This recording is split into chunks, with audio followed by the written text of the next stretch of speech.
Picture 200 ships, swallowed whole by silence, anchored shoulder to shoulder on a quiet Virginia river for nearly 80 years. No engines turning, no crews shouting orders, just rust and fog and the slow, patient work of time. These were not ordinary ships. They were Liberty ships, the vessels that some say won World War II before a single shot reached the front lines. And when the war ended, the United States government did something almost nobody expected. Instead of celebrating them, instead of scrapping them, instead of simply forgetting them, officials quietly herded hundreds of these floating giants into the James River and left them there. For decades. What you're about to hear is the strange, true story of how an entire armada of war-winning ships became one of America's most haunting secrets, a secret hiding in plain sight just a few miles from a popular amusement park, visible from a roller coaster if you know where to look. By the end of this video, you'll understand why historians call it the Ghost Fleet, why the government tried to ship pieces of it overseas in the dead of night, and why almost everything you assume about what happens to a war machine after the war ends is wrong. To understand why 200 ships ended up rotting in a Virginia river, you have to go back to the darkest days before America even entered the war. In 1941, Britain was desperate. German U-boats were sinking merchant ships faster than shipyards could replace them, and Britain needed cargo vessels, fast, cheap, and in staggering numbers. Industrialist Henry Kaiser, a man who had never built a ship in his life, answered the call. Using prefabricated steel sections, welded instead of riveted, Kaiser's shipyards turned shipbuilding into something resembling an assembly line. The first of these new vessels, a 441-foot cargo ship named the SS Patrick Henry, launched on September 27, 1941. President Roosevelt himself was there, quoting Patrick Henry's own words, "Give me liberty or give me death." And so the ships were christened Liberty ships. What started as a desperate wartime experiment would soon become the largest shipbuilding program in human history. 18 shipyards across the country would eventually build 2,710 of these vessels between 1941 and 1945, an average of nearly 3 ships every 2 days. Each one cost close to $2 million and could carry 9,000 tons of cargo. Tanks, jeeps, ammunition, soldiers, the entire machinery of total war. Kaiser's crews, many of them women and workers who had never set foot in a shipyard before, eventually built one Liberty ship in just 4 days, 15 hours, and 30 minutes.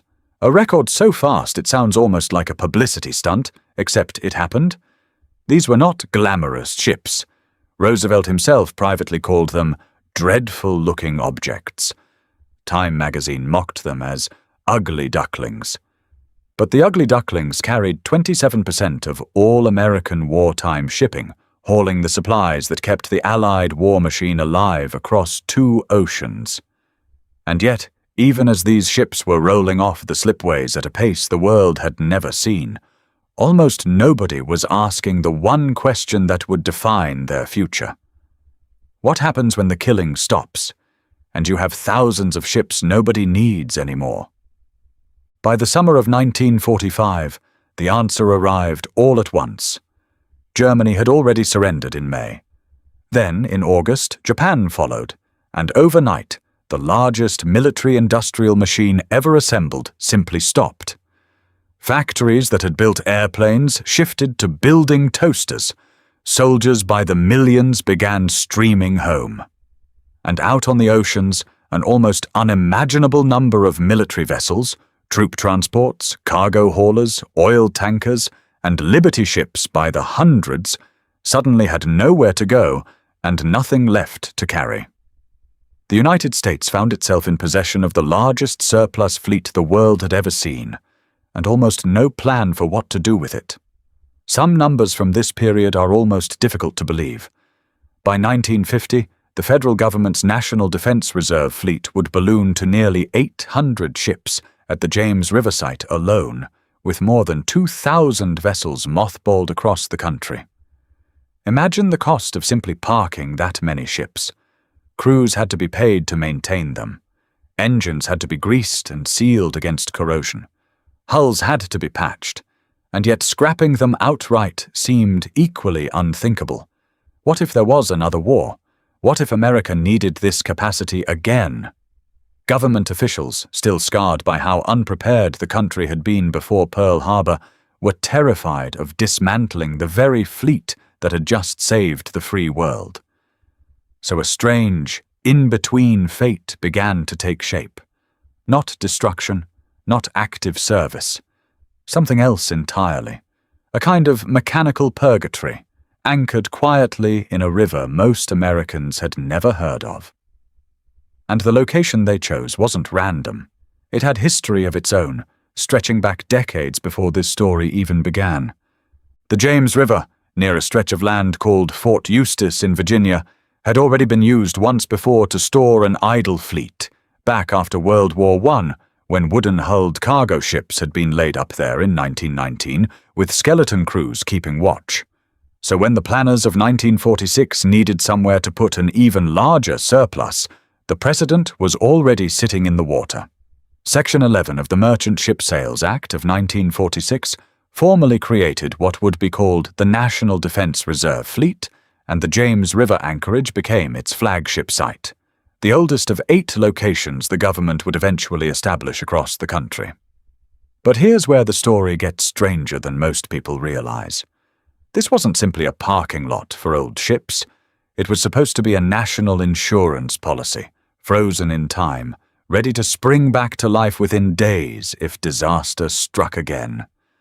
Ships were laid up in tight, lashed-together rows, nearly a dozen vessels wide, their engines sealed in a process called mothballing, coated in protective grease, wrapped and shut down, theoretically capable of being reactivated in 20 to 120 days. And for a while that promise actually came true. When the Korean War erupted in 1950, dozens of these supposedly dead ships were pulled from their rows in the James River, reactivated, and sent back to sea. It happened again during the Vietnam War. The Liberty ships, it turned out, weren't finished. They were simply waiting. But waiting, as it would turn out, came with a price that almost nobody in 1946 had calculated, a price measured not just in dollars, but in decades of slow, creeping decay that would eventually become impossible to ignore. Here is where the real story begins to reveal itself. The part almost nobody outside Virginia ever hears about. As the decades rolled on, the Ghost Fleet became something far stranger than a simple storage yard. Some Liberty ships were quietly handed over to the Commodity Credit Corporation and used as floating grain silos, their cargo holds packed with surplus wheat instead of soldiers and shells, a war machine repurposed to feed people instead of fight enemies. Others met far more dramatic ends. Some Liberty ships were towed across the Atlantic and deliberately sunk off the coast of Normandy to form artificial harbors, helping secure the very beachheads their sister ships had once supplied with bullets and fuel. Some were converted into floating cranes. One became a pipe-laying vessel, then later an undersea cable carrier for AT&T, and finally, decades after that, a museum ship in Greece. One Liberty ship's engines were stripped out entirely and replaced with something almost unbelievable, a nuclear reactor. Renamed the USS Sturgis, this former World War II cargo vessel became a floating nuclear power plant, generating electricity for American operations along the Panama Canal during the Vietnam War. A ship that began its life hauling ammunition through U-boat-infested waters and ended it humming with atomic energy. A ship built to survive torpedoes had been transformed into a nuclear reactor, floating quietly down a tropical canal, and almost nobody back home had any idea. Meanwhile, in the James River itself, the fleet kept shifting in size, ships arriving and departing in waves nobody outside the Maritime administration was tracking closely. Some were sold to foreign governments for pennies on the dollar compared to their original $2 million price tags. Some were simply scrapped for steel, and some, a tiny, fortunate handful, were saved entirely. The SS John W. Brown, one of only a few Liberty ships preserved as floating museums, still operates today out of Baltimore, giving visitors a glimpse of what those rusting hulks in the James River once looked like in their prime. But the ships that stayed behind in Virginia were not so lucky. And by the turn of the millennium, the quiet mothball program that had once symbolized American foresight had curdled into something the government desperately wanted to hide. By the early 2000s, the Ghost Fleet had become an environmental disaster waiting to happen, and almost nobody outside Virginia knew it. Investigators discovered that the aging hulls in the James River were holding an estimated 7 to 13 million gallons of oil and fuel combined, a quantity disturbingly close to what the Exxon Valdez spilled off the coast of Alaska in 1989. The very ships once celebrated as the saviors of the free world had quietly become floating time bombs, anchored just miles from a state capital. Senator George Allen, holding a 2003 hearing at Fort Eustis, warned that a single bad storm, even a fallen log drifting downstream, could crack a hull and trigger a catastrophe. In the years leading up to that hearing, there had already been 9 separate oil spills from the fleet, and one of them, from the USS Donner in August of 2000, leaked roughly 1,000 gallons directly into the river, prompting Virginia's governor to threaten to sue the federal government outright. The hulls weren't just leaking oil. Many were laced with asbestos and PCBs, persistent toxic chemicals the EPA considered hazardous waste. Congress, suddenly alarmed, ordered the backlog of nearly 90 obsolete ships removed from the James River by a hard deadline. But there was a problem. Nobody wanted the job. Scrapping these ships safely was expensive, and American shipyards weren't eager to take on the environmental liability. So in 2003, the Bush administration quietly struck a deal that almost nobody saw coming. They would ship 9 to 13 of the most hazardous vessels across the Atlantic Ocean to a small English shipbreaking yard called Able UK in Teesside, near the town of Hartlepool. It seemed like a tidy solution. It became an international fiasco. Environmental groups, including the Sierra Club and the Basel Action Network, sued the federal government almost immediately, arguing the export violated international law, banning the transfer of hazardous waste to other countries. 4 ships had already crossed the Atlantic before a federal judge intervened and froze the rest of the deal in place. Those 4 ships sat marooned in legal limbo on the English coast for years, while local British residents grew furious at the idea that their town had become, as one campaigner put it, America's dumping ground.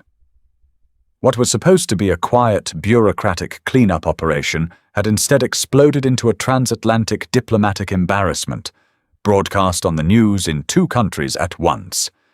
And it gets stranger still, because while officials in Washington and London argued over toxic ships, almost nobody was talking about what this entire saga revealed, that for more than half a century, the most powerful navy on Earth had quietly lost track of how to get rid of its own retired weapons. There are pieces of this story that still feel almost too strange to be true. Between 1987 and 1994 alone, the United States exported around 130 of these aging ships overseas, mostly to shipbreaking yards in India, Pakistan, China, Turkey, and Bangladesh, where labor and environmental protections were far weaker, and where, disturbingly, workers were sometimes injured or killed taking these ships apart by hand. Congress eventually banned the practice outright in 1994 after media exposés revealed the human cost. Ships that had once sold for $600,000 apiece to foreign buyers were later sold domestically for as little as $10 each, just to get rid of them, because nobody wanted the liability of cleanup. One especially unnerving secret: many of the welded Liberty ships had a hidden design flaw discovered only after they entered freezing waters, a phenomenon called brittle fracture, where the steel itself, not the welds, would suddenly turn brittle in the cold and crack apart without warning.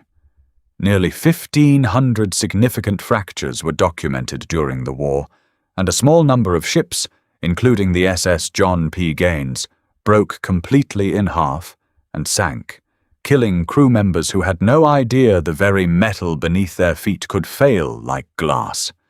It took a Cambridge metallurgist named Constance Tipper to finally prove the steel, not the workmanship, was to blame. Another forgotten secret.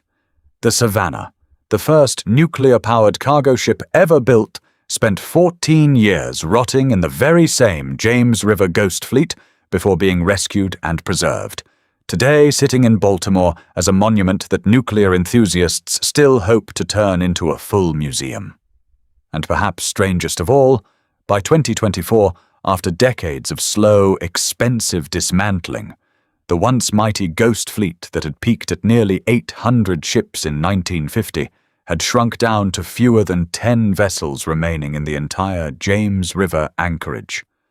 Almost the entire armada that once defined this stretch of Virginia coastline had simply vanished into scrapyards, museums, reefs, and history books, leaving only a handful of hulls behind as evidence it had ever existed at all. So what does any of this actually mean today? It means the Ghost Fleet on the James River was never just a junkyard. It was a 60-year case study in what happens when a nation builds something too powerful, too useful, and too expensive to either keep or throw away. The decisions made in that quiet stretch of Virginia water still echo through how the United States manages military surplus today. The Ready Reserve Force, created in 1977, exists precisely because of the lessons learned, watching ships rust for decades, waiting for wars that sometimes never came. Today, a far smaller, more carefully maintained reserve fleet stands ready to deploy within 5 days, rather than the months or years it once took to reactivate a mothballed Liberty ship. The handful of Liberty ships that survived, the John W. Brown in Baltimore, a few scattered museum pieces around the world, now stand as the only physical reminders of a ship class that once made up more than a quarter of all American wartime shipping. Everything else, the hundreds upon hundreds of vessels that once filled this river from shore to shore, exists now only in fading photographs, government hearing transcripts, and the memories of the dwindling number of people old enough to remember boarding one. There's something quietly devastating about that. Ships that once represented America's industrial miracle, built in 4 days, sailed straight into the deadliest waters on Earth, credited with helping win history's bloodiest war, spent far longer rusting in obscurity than they ever spent in active service. The Ghost Fleet wasn't haunted by spirits. It was haunted by neglect, by bureaucracy, by a nation that didn't know how to say goodbye to the very tools that had saved it. So here's the question worth sitting with after everything you've just learned. We build extraordinary things in moments of crisis, ships, weapons, machines capable of changing the course of history, and then, when the crisis ends, we so often have no idea what to do with them next. The James River's Ghost Fleet sat rusting for nearly 80 years, not because anyone planned it that way, but because nobody could agree on an ending. What do you think should have happened to these ships the moment the war ended? Should more of them have been preserved, the way the John W. Brown was, so future generations could walk their decks? Or was scrapping them always the only realistic answer? Let me know what you think in the comments below. I read every single one. If this story pulled you in, do me a favor and hit that subscribe button, because there's another hidden chapter of World War II history waiting just beneath the surface. One involving a secret that the government buried for almost as long as this one. And trust me, it's even harder to believe than this. Until then, somewhere out on the James River tonight, a handful of old grey hulls are still sitting quietly in the dark, waiting for a call that, after 80 years, may never come again.